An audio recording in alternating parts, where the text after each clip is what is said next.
Howdy partners. I think it's about time to have a look at some theories of learning. Over the next few videos, we're looking at classical conditioning, trial and error learning, operant conditioning, and observational learning. Let's start with classical conditioning. Classical conditioning refers to the repeated association of two stimuli, which results in a previously neutral stimulus eliciting a natural response. Confused? That's okay. Classical conditioning has some specific terminology that we need to get used to. To demonstrate these terms, we can apply Ivan Pavlov's famous study, commonly referred to as Pavlov's dogs. First, we have the neutral stimulus. The neutral stimulus elicits no natural response from the subject. In Pavlov's dogs, the neutral stimulus was a sound such as a bell, which had no effect on the subjects, the dogs. Then there was the unconditioned stimulus. The unconditioned stimulus does elicit a natural response. In Pavlov's dogs, the unconditioned stimulus was food, which made the dogs salivate.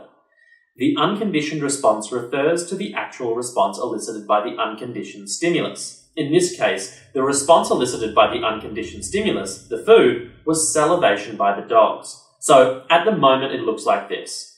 During conditioning, the neutral stimulus is repeatedly paired with the unconditioned stimulus. So in Pavlov's dogs, the bell was repeatedly paired with the food.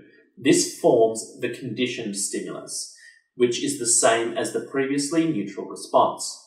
In this case, then, the conditioned stimulus is the bell. But remember, the conditioned stimulus comes with association with the unconditioned stimulus, whereas the neutral stimulus does not.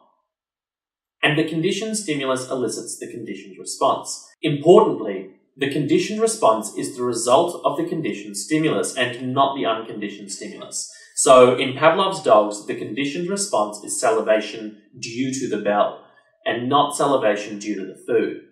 So we can show the process visually like this.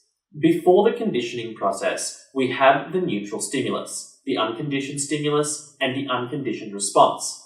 During the conditioning process, the neutral stimulus is repeatedly associated with the unconditioned stimulus in order to create the conditioned stimulus.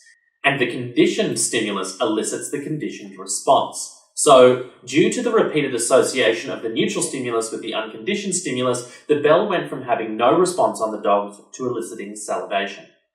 Now, don't worry too much if all of that terminology confused you. It will become a lot easier with time and practice. A recap of this video is available in the text below, along with a practice question and suggested response to help guide you through. Keep working hard and have a psychedelic day.